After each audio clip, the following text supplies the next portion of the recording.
안녕하십니까. 오늘은 4월 29일 목요일 아침입니다. 어제 고 이건희 회장의 상속 세외 납부에 관한 또 사회 기부에 관한 내용이 알려지면서 사회에 큰 울림을 주고 있습니다. 오늘 그런 내용을 중심으로 해서 경제기사 해설을 같이 살펴보도록 하겠습니다.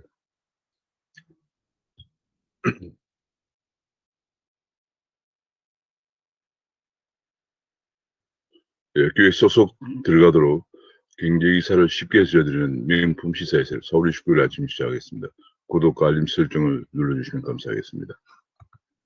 어제 고 이건희 회장의 총 자산 26조 원 중에서 상속세 12조 원, 그다음에 사회공헌과 기정의 4조 원을 하는 그런 발표였습니다.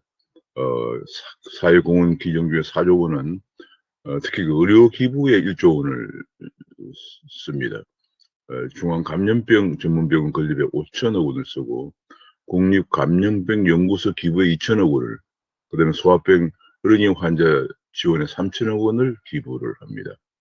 미술품이라든지 이런 감정가 3조 원대의 기부도 합니다. 정말 대단한 울림이 아닐 수 없습니다. 이건희 회장의 그 생전에는 사업 보국을 통해서 수십만 명의 고용을 창출해 내고 국가에 법인세를 내면서 국가의 재정에 기여하고 사후에는 통큰 나눔을 통해서 진짜 기업과 정신이 무엇인지를 남겼다 하는 그런 보도가 나왔습니다. 이건희 회장의 총재산의 60%를 사회에 기부할 또는 상속을 하면서 세기의 상속이라는 그런 평가가 나오고 있습니다. 세기의 상속은 유익한 일을 쓰겠다는 13년 전 회장 취임할 때 약속대로 의료사업에 1조 원을 기부하는 등 60%를 상속세와 기부로 내놓았습니다. 특히 그 가운데서 유산의 60%가 국민의 품에, 이걸 마지막 컬렉션에, 어마어마한 컬렉션에 60%를, 전체 유산의 60%가 국민 품에 돌아왔는데, 특히 그 삼성과 사회화는 기업가 정신을 다시 생각하게 한다 하는 그런 기업가 정신이 무엇이냐. 사업을 통해서 사업 보고를 하고, 일자리를 창출하고, 세금을 내고, 그 가지고도 부족해서 덧붙여서 또 상속세를 또 내고, 지금 현재 대기업 같은 경우 상속세 50%에다가 플러스 또 할증이 붙어서 65%까지 냅니다. 전 세계에서 유례가 없는 가격 높은 상속세를 내게 되는데 내고 있습니다. 여기에 대한 논란도 많습니다. 상속세를 안 내는 나라도 거의 OECD 국가 중에서 거의 절반에 가깝습니다. 왜냐하면 이미 법인세, 소득세를 다 낸 것이기 때문에 상속세를 안 내는 나라도 많지만 한국은 유독 상속세를 높게 내는 그런 나라라서 많은 사실상 그 중견기업들, 중소기업들이 가업이 성계가 안 되는, 상속세를 내기 위해서 기업을 판다든지 해야 되는 그런 상황이 되면서 가업이 성계 안 되는 문제점을 노정하고 있습니다. 이번에 삼성과의 상속세 납부도 12조 원 정도에 달하는 상속세 납부에 대해서도 사실은 지금 우리가 더욱더 초격차를 벌려야 할 통큰 투자를 해야 될 그런 상황 속에서 지금 파퓰리즘 일생으로 정부가 재정 지출에만 파퓰리즘으로 정치적 파퓰리즘적인 재정 정책만 남발하고 있는 정부의 세금을 내야 되는 그런 아이러니가 있다고 하겠습니다. 이제는 뭐 상세까지 내기로 이제 발표했기 때문에 더 이상은 이제 논란을 불식하고 초격차 삼성에 전념해야 한다. 그나마 남은 그 자산을 가지고 초격차 삼성을 더 이뤄내야 삼성은 명실공히 대한민국 경제를 이끌어가는 기업입니다. 뭐 최근에 특히 반도체 부문 또 전자 모바일 부문으로 인해서 그야말로 삼성전자의 반도체 부문이 삼성그룹이 한국 경제를 견인해 가고 있다 해도 과언이 아니란 것을 여실히 증명해주고 있습니다. 얼마 전 백악관 바이든 대통령 주제로 열렸던 반도체 회의에서도 삼성전자가 초대를 받아서 참석을 했습니다. 그러나 항구 실정은 참담합니다. 반도체 전쟁을 지휘할 사령관이 감옥에서 상속세 대출 상담을 받는 나라로 전락하고 있습니다. 이 상속세가 너무 많기 때문에 상당 부분을 대출받아서 내고 내는 그런 상황이에요. 5년 동안 분납을 하는데도 너무 많기 때문에 대출을 받아서 내야 되는데 그 감옥에서 상속세 대출 상담을 받는 나라라는 정말 어처구니 없는 상황이 연출되고 있습니다. 이재용을 풀어주어서 경제현실에 헌신할 수 있는 기회를 줘야 한다는 그런 목소리에 이제는 귀를 좀 기울여야 할 때다 하는 얘기가 나오고 있습니다. 그러나 아직까지도 삼성바이오로직스 고위분식 회계 때문에 지금도 재판을 계속 받고 감옥에 있으면 또 재판을 받고 있습니다. 이번에 이제 삼성바이오로직스 삼바라고 그러죠. 삼바의 고위분식 회계 여부는 전문가 의견을 듣고 판단한다 해서 정재욱 대전대 교수를 전문심의위원으로 지정을 했습니다. 그래서 전문심의위원의 의견이 불법선거 의혹 재판에 상당한 영향을 미칠 것으로 전문가들은 분석을 하고 있습니다. 지금 코로나 바이러스 올범죄 현재 한국에서 코로나 바이러스가 계속 코로나 감염이 수그러지 않고 계속 700명대가 확진자가 나오고 있는 가운데 특히 그 변이 3종 영국 변이, 남아공 변이, 브라질 변이 같은 이런 변이 3종이 국내 확진자가 1,000명이 넘고 또 최근에는 인도까지 휩쓴 바이러스까지 맹위를 떨치면서 한국에 좀 상당히 위기 상황으로 가고 있는 것이 아니냐 하는 그런 4차 대유행으로 가는 것이 아니냐 하는 그런 분석이 나오고 있습니다. 그런 가운데 코로나도 이 공기를 통해서 전파하기 때문에 1시간마다 환기를 해야 한다는 그런 지적이 나오고 그런 권고가 나오고 있고요. 코로나 1년 동안 그동안에 우리는 국민협조로 대응을 잘했다. 특히 박근혜 정부 때 메르스를 대응하면서 준비해둔 보강했던 대응책으로 잘 잘 대응되었지만은 백신 접종이 늦고 늘려서 미래가 굉장히 불확실한 상황이다. 초심으로 방역과 경제 회복이 힘써야 된다. 결국은 방역이 바로 경제 회복이죠. 백신 디바이드가 바로 경제 디바이드로 연결되는 그런 상황이기 때문에 방역과 경제 회복에 동시에 힘써야 된다. 그런 지적이 나오고 있습니다. 그런 가운데 미국에서 백신 지식재산권 유예를 검토할 수 있다. 백신이 더 많은 나라가 지금 더 많은 나라가 사용할 수 하기 위해서 백신 제조업체들의 반발에도 불구하고 지식재산권 유예를 검토할 수 있는 그런 논의가 지금 나오고 있는 상황입니다. 그렇게 될 경우에 백신 제조 기술이 각 나라에 이제 제공되는데 한국은 특히 그 바이오 산업이 지금 현재 굉장히 약진을 하고 있고 특히 그 바이오 위탁 생산이 강국이기 때문에 즉시 국내 생산이 가능하다라고는 그런 분석이 나오고 있습니다.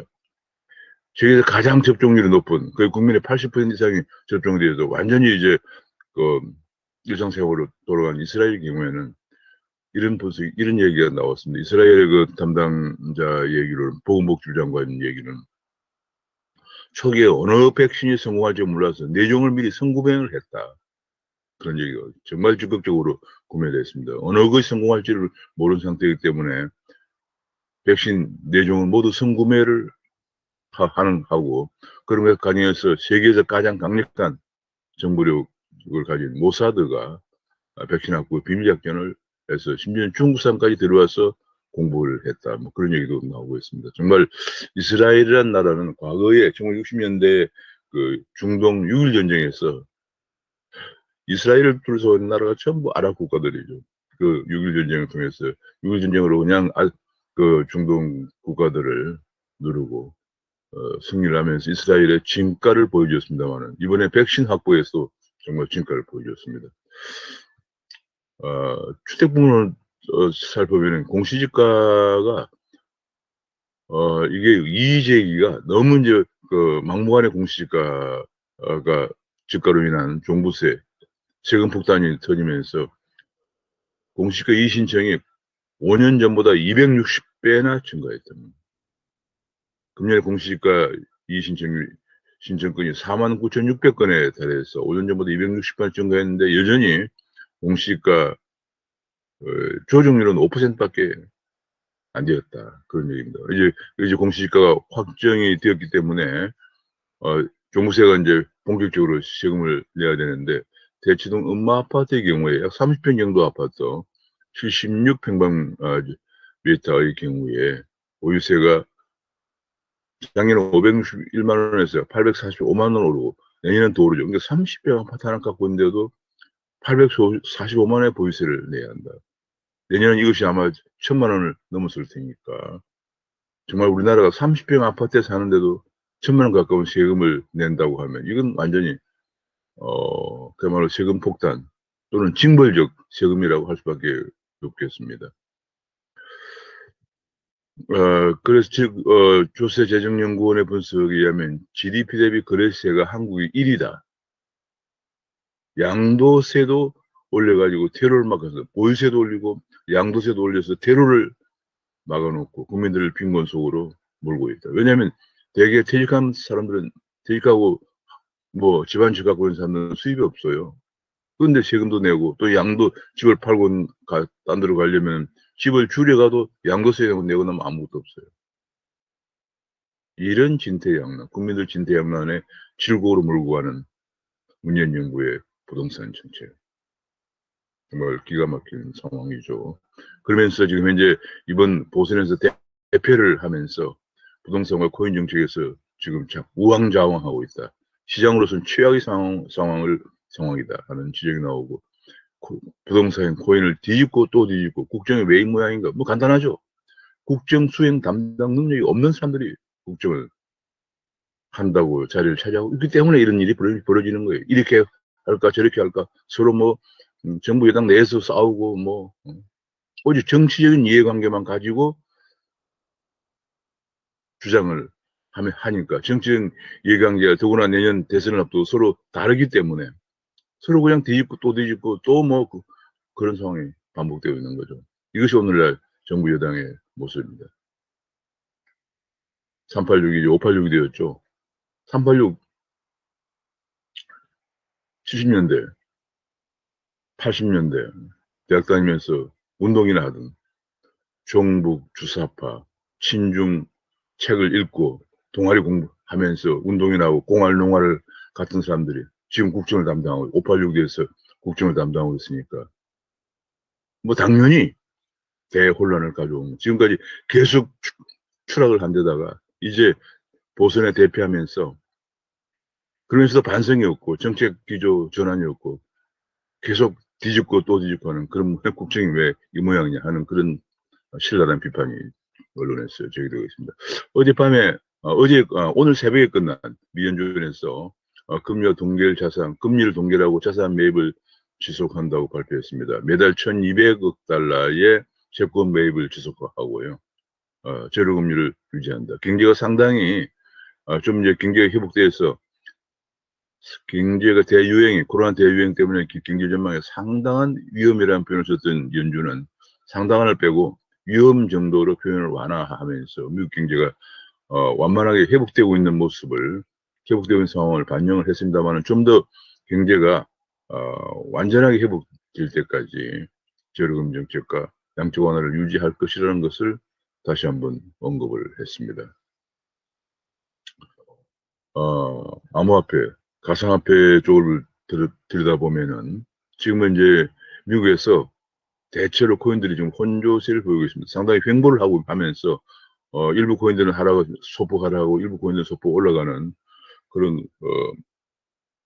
혼조 속에서 횡보를 하고 있는 그런 모습을 보이고 있습니다. 한국에서도 지금 소폭 그저께 24시간 전에 대비해서 지난 24시간 동안 소폭 하락하거나 소폭 올라가는 또 그런 모습을 보이고 있습니다. 어떤 코인들은 역시 미국과 비슷한 그런 모습을 보이고 있습니다. 비트코인은 1.1% 하락을 하고 대비해서 이더리움은 2.2% 올라가는 그런 모습을 보였습니다. 그런데 도지코인이 12%나 올라갔습니다. 지금 보면은 비트코인이 6,400만 원을 기록했습니다. 지금 현재 8천만 원대까지 갔다가 떨어졌다가 5천만 원대까지 떨어졌다가 지금 6,400만 원을 기록하고 있는 그런 모습을 보이고 있습니다. 지금 이더리움은 전고점을 거의 회복했습니다. 지금 320만 원을 기록했군요. 하락했던 이더리움은 이미 320만 원인데 전고점을까지 회복이 된 상태입니다. 도지코인도 좀 회복이 하락했다. 500원대까지 갔다가 거의 200원대까지 추락했었는데 지금 360원대로 많이 회복이 되고 있는 그런 모습을 보이고 있습니다.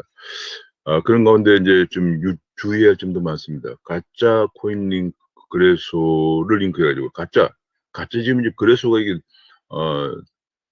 필요한 입법, 필요한 규제도 도입되지 않고 코인을 인정하지 않다 보니까 그래서도 그냥 단순히 그냥 무슨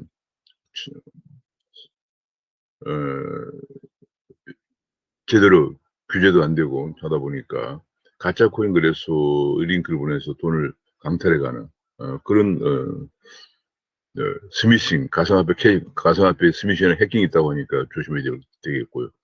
또 코인을 예치하면은 그걸 스테이킹이라고 하는데 예치를 이제 코인을 가상화폐 거래소에다가 예치해 두는 거죠. 그러면 이제 이자를 준다. 근데 주식 같은 것을 증권회사에서 예치하고 있는 건 마찬가지죠. 그래서 주식도 예치를 한 주식을 가지고 증권회사에서 주식을 대여하죠. 그래서 그 대여받은 가지고 공매도를 하고 하는 거죠. 근데 지금 코인도 이제 그렇게 하면서 이자를 준다고 하는데 많은 사기들이 여기에 개입하고 있다는 그런 얘기들이 나오고 있으니까 조심해야 되겠습니다. 그런 거래소의 혼란 속에서 지금 이것이 혼란이 큰 문제가 되면서 암호화폐 거래소 자체에서 자정안을 스스로 만들고 있다. 예컨대 도나무 같은데 업비트의 운영사인 도나무에서는 공포지수를 개발해서 공시한다든지 상장 사기 유형을 공개하고 선행매매를 신고 채널을 개설한다든지 코인원 같은 데도 오프라인 고객센터를 재개장하고 고객 민원을 상담을 받는다든지 뭐 이런 식으로 지금 자정안들을 만들고 있다. 그런 보도가 나왔습니다. 그런 가운데 넥슨의 김영주가 비트코인을 1억 달러를 샀다. 그런 얘기입니다. 지금 김영주는 이미 벌써 2017년에 코빗 지분을 62% 유지해서 코빗의 대주주가 되었죠. 그리고 다시 지금 이번에 그 빗썸 인수를 추진하고 있다는 그런 보도가 계속 나오고 있습니다. 바이낸스에서 6월에 NFT 지금 이게 NFT가 제2의 비트코인으로 불릴 정도로 대체 불가능 토큰인데요. 블록체인 기반으로 디지털 인정을 받은 예술품들을 거래하는 거거든요. 근데 바이낸스 세계 최대 가상화폐 거래소인 바이낸스에서 6월에 NFT 장터를 만든다. 그런 얘기가 나왔습니다. 그 NFT 자산을 블록체인을 기반으로 한 디지털 원본과 같은 디지털 원본 영상이나 그림이나 음악 같은 디지털 컨텐츠죠. 이것을 사고 팔 수 있는 장터를 6월 달에 개설한다. 그런 보도가 나왔습니다. 올해 1분기에 NFT 거래액이 모두 20억 달러, 약 2조 2천억 달러를 넘었다고 합니다. 그래서 앞으로 더 이것이 크게 지금 현재 증가하고 있는 상황이기 때문에 앞서 여기 보도된 것처럼 제2의 비트코인이다 라고 할 정도로 지금 많은 디지털 컨텐츠들이 그림이나 예술품, 영상 등의 디지털 원본이 블록체인 기반하는 디지털 원본이 거래되는 그런 일종의 디지털 자산 거래 시장이죠. 디지털 자산 거래 시장이 지금 활성화되고 있는데 6월 달에 바이낸스에서 장터를 추진한다. 그런 얘기가 보도가 되어 있습니다.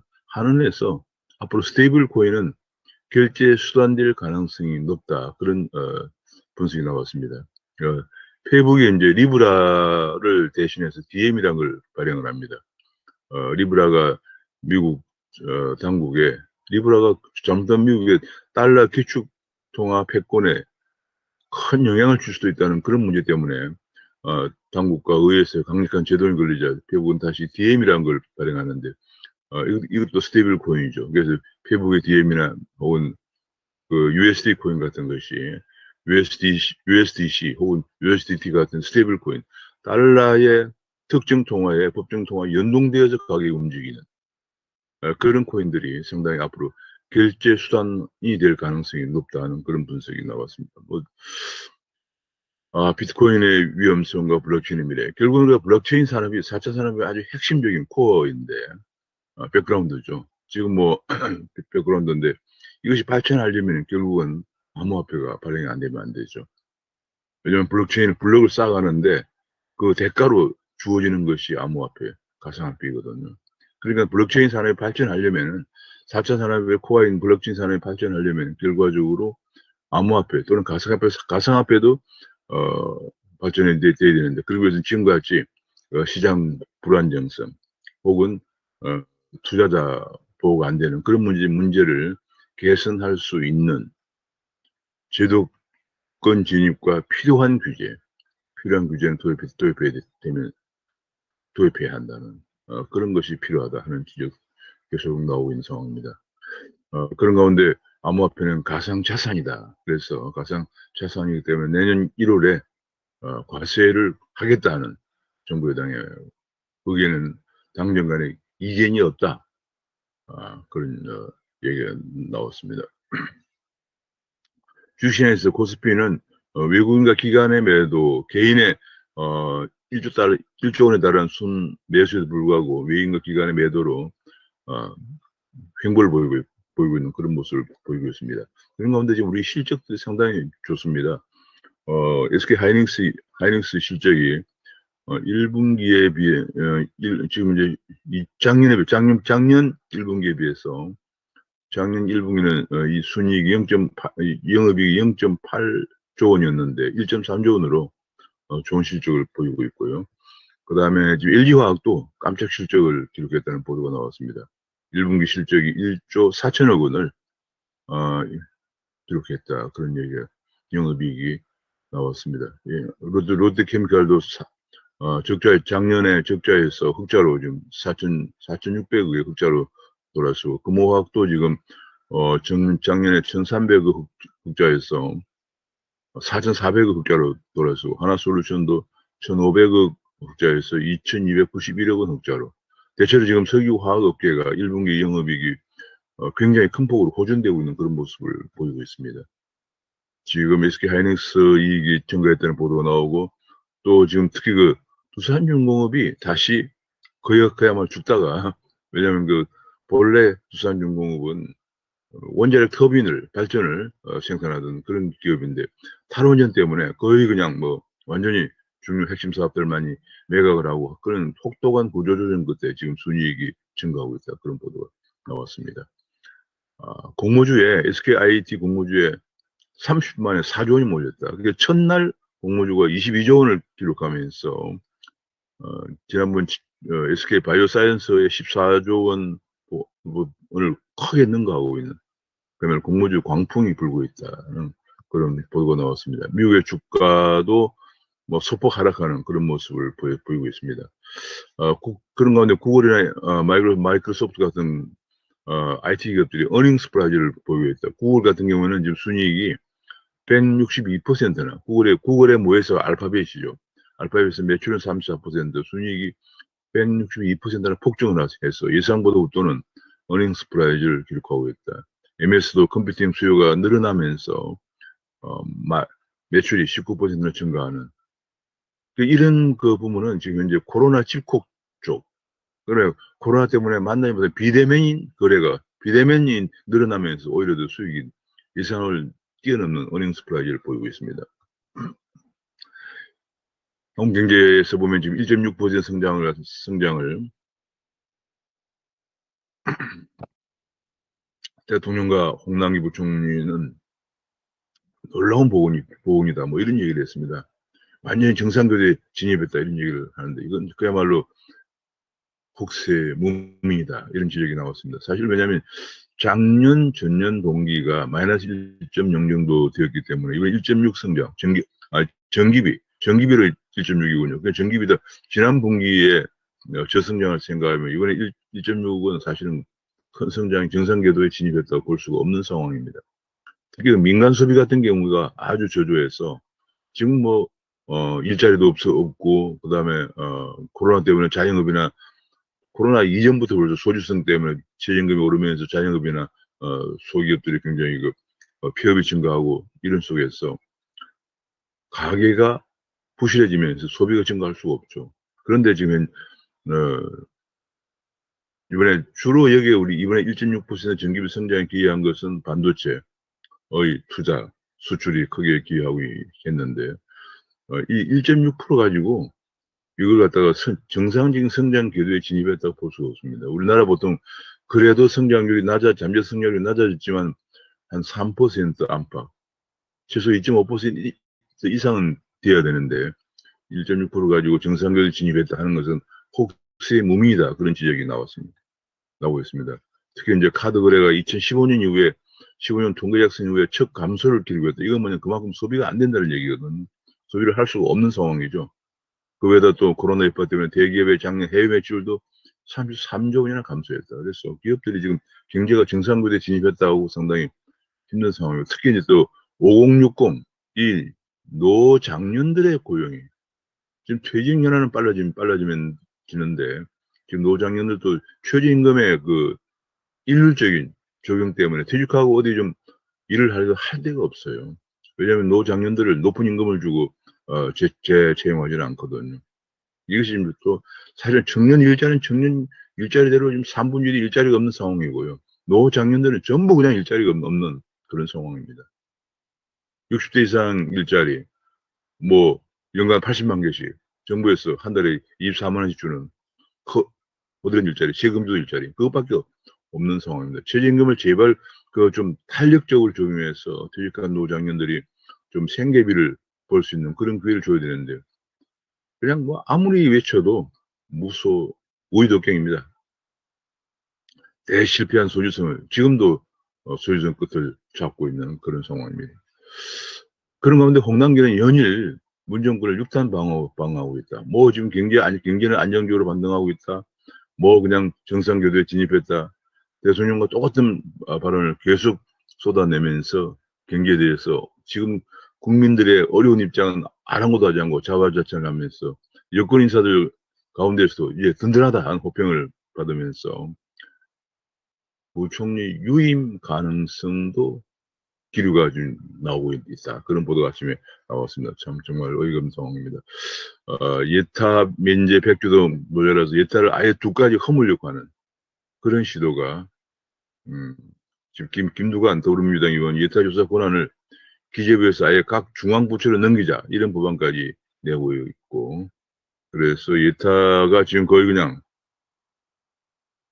양경숙 민주당 의원은 예타 결과를 국회가 심사해서 필요한 경우 정부에 재조사를 할 수 있도록 요구하는 법안까지 발의하고 있는 상태다.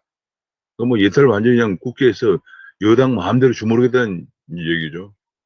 정치인들이 선거를 앞두고 자기 지역구에 예타 걸린 예타 상황에서 마음대로 주무르게 되면은 아예 예타에 둥마저 건물자게 되는 거죠.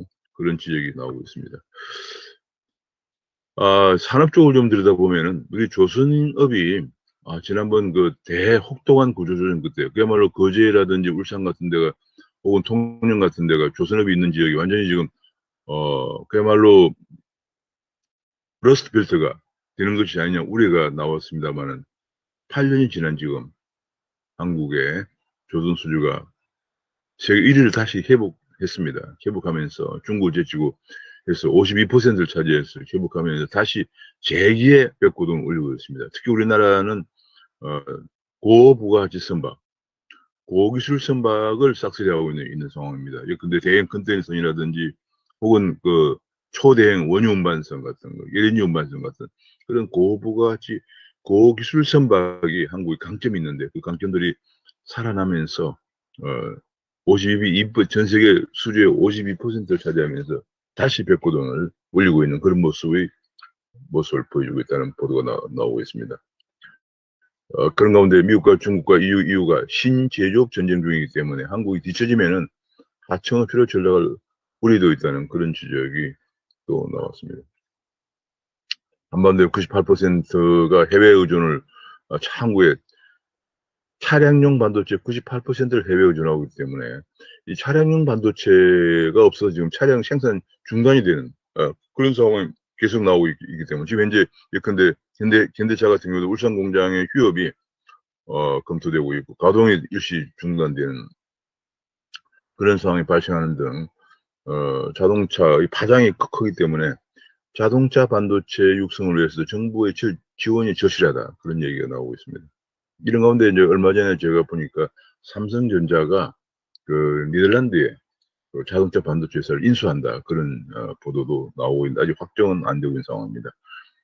또 전기차의 가장 중요한 배터리를 지금 지난번 독일의 폭스바겐도 자체 조달하겠다고 한 데 이어서 미국의 포드도 자체에서 배터리를 만들겠다는 그런 배터리 독립 선언을 해서 앞으로 배터리 간에 한국이 중국의 CATL을 중국 시장을 토대로 한 걸 제외하면 한국이 1, 2위를 한국이 최고를 가고 있는데 이 배터리 시장도 상당한 지금 도전에 직면하고 있는 그런 모습을 보이고 있습니다. 그런 가운데 우리는 여전히 대기업은 규제를 계속하고 하는데 그 규제 대표적인 것이 80년대에 시작되었던 독일인 지정. 이 독일인 지정 문제. 한마디로 그룹 총수죠. 그룹 총수 지정이 아직도 우리 기업들의 그 확장에 제동을 걸고 있다. 그런 얘기 나왔습니다. 지금 뭐 또 파퓰리즘이 계속 등장하고 있습니다. 선거 때 되니까 지역 상권법이란 걸 발의했는데 여당이 지역 상인이 반대하면 스타벅스나 올리브영 같은 그런 체인의 출점을 막겠다는 그런 법안을 내놓고 있습니다. 이미 유통업계에서는 상생법 등이 이미 시행되고 있는데 또 중복 규제가 남발되고 있는 그런 이번에 여당 본회의 처리를 강행하려고 한다 이런 정말 뭐 파퓰리즘의 끝이 없습니다. 지금 뭐 파퓰리즘에는 역시 노동 분야에도 파퓰리즘 대단하죠. 여당의 당권 주자들이 기업 활동이 위축되고 있는 우려에도 불구하고 노동의 사지를 찬성한다 이런 얘기가 있습니다. 바이든 100일 동안에 한국 경제는 떠하는 숙제가 세 가지다. 하나는 더 센 바이 아메리칸, 트럼프보다 더 센 바이 아메리칸 어떻게 돌파하느냐 하는 것이 가장 큰 문제고요. 그다음에 지금 환경 쪽에 굉장히 그 역점을 두면서 탄소 국경세에 어떻게 대응하느냐 하는 문제. 그다음에 특히 이제 우리 한국의 많은 기업들이 미국 시장과 중국 시장에 양쪽에 진출하고 있기 때문에 미중 갈등을 어떻게 넘어가느냐. 지금 바이든과 중국이 각자 블록을 형성하면서 자신들의 블록에 한국을 가두려고 하는 그런 정책을 추진하고 있는데 이 문제를 어떻게 극복하느냐 하는 것이 가장 중요한 과제로 대두가 되어 있습니다. 또 하나의 파퓰리즘, 금융적 파퓰리즘에 대선을 1년 앞두고 신용불량자 3인을 여당의 원내대표가 꺼냈다는 이런 얘기 나오고 그러면 금융의 도덕회의가 문제가 크게 제기되고 있는 상황입니다. 이제는 뭐 막가는 파퓰리즘, 아동 수당까지 지급하는 지자체가 나타났습니다. 대전 대덕구가 전국에 처음으로 어린이 용돈 수당을 지금 추진하고 있다. 10억 원 정도 예산을 투입해가지고 초등학교 4, 6학년 정도에게 매달 2만 원씩 용돈을 준다. 정말 기가 막히는 파퓰리즘들이 뭐 그냥 속출하고 있는 상황입니다. 해외 재원 개발에 해외 자원 개발. 지금 이제 MB 정부에서 활발하게 추진했던 해외 자원 개발을 적폐라고 해서 거의 청산하고 뭐 매각을 하고 있는 수익이 나는 해외 자원 개발도 매각을 하고 있는 그런 상황인데 지금 경제 회복되면서 해외 자원의 원자재 가격이 급등하고 있는 상황이기 때문에 그러나 그 자원 개발은 MB 때 했던 것도 상당 기간 동안 그 리스크가 크죠. 또 회임 기간이 길고요. 예, 그런 것들은 공기업이 팔을 놓고 나서야 한다는 그런 지적이 정부의 민간 전문가가 주축된 태스크포스에서 정부에 공고를 했다고 합니다. 얼마나 정부가 귀담아 들을지는 두고 봐야 되겠습니다. 반면 또 한 가지 일본에서는 한국은 탈원전을 강도 높게 추진하고 있는 가운데 일본은 탈탄소를 하기 위해서 탈탄소 전력을 활용하려 40년 넘은 원전을 첫 재가동을 하고 있다.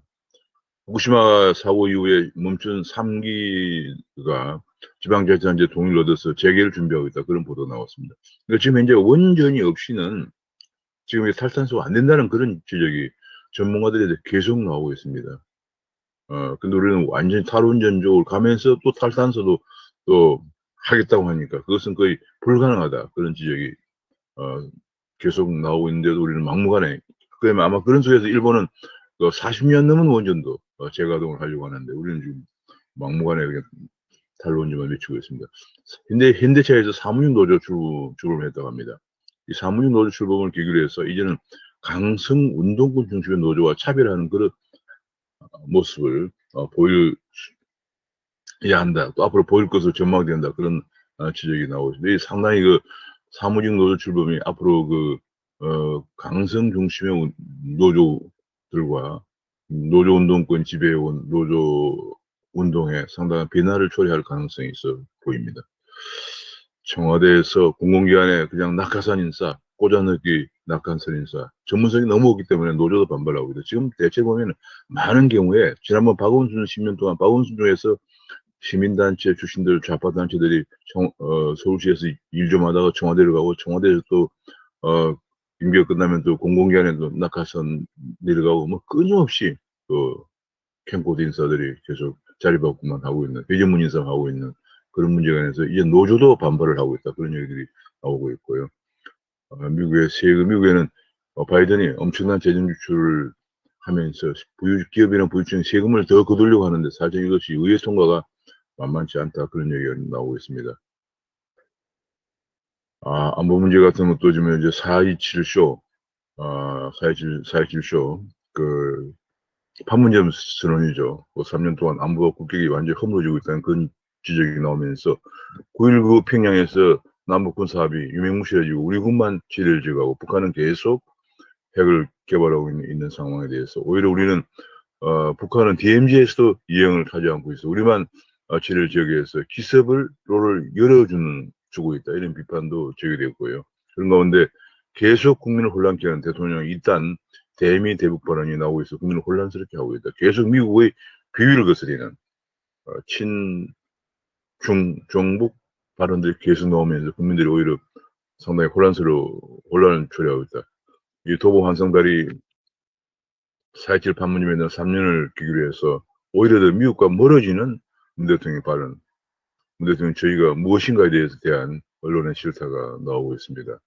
중국 앞에 말씀하면 왜 문 대통령은 작아지느냐 하는 중국계 여성 감독 오스카상 첫 수상에도 불구하고 중국 정부를 비판했다는 이유로 보도도 안 되고 있는 중국에 이런 나라에 다가가는 문 대통령 정말 임기 내 한미 동맹을 파탄낼 적정인가 하는 그런 날카로운 지적도 나오고 있는 상황이고요.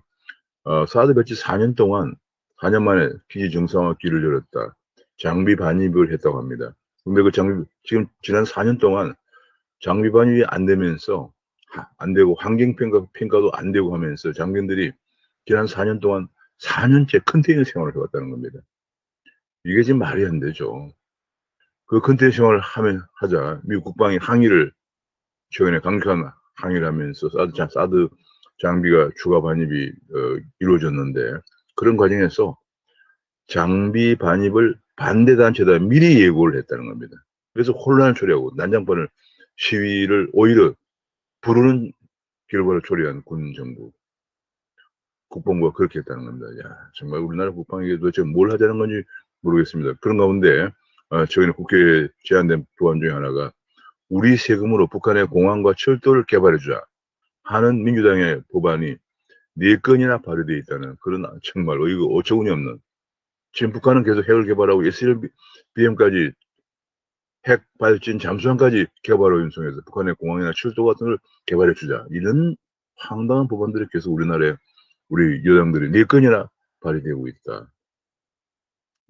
여당의 이 사고방식, 이 80년대 사고방식, 변함이 없는 거죠. 이번에 발의한 대북 전단 금지 이런 발의법이